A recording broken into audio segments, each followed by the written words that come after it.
गज़ल बहादुर शाह ज़फ़र, आवाज़ पेशकश राहील फारूक।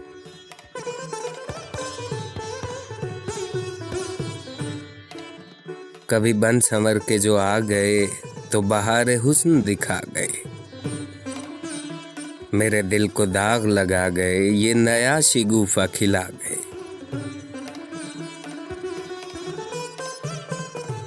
कोई क्यों किसी का लुभाए दिल, कोई क्यों किसी से लगाए दिल, वो जो बेचते थे दवाए दिल वो दुकान अपनी बढ़ा गए।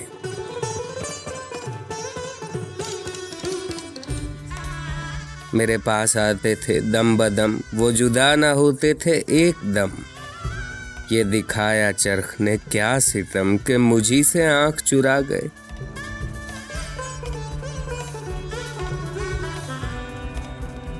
जो मिलाते थे मेरे मुंह से मुंह, कभी लब से लब कभी दिल से दिल, जो गुरूर था वो उन्हीं पे था, वो सभी गुरूरों को ढा गए।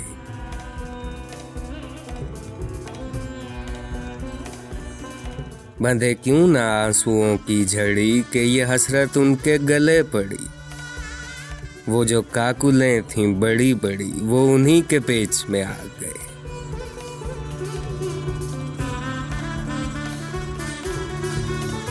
यही शौक था हमें दम बदम के बाहर देखेंगे अब के हम, जो ही छूटे कैद कफस से हम तो सुना खिज़ां के दिन आ गए।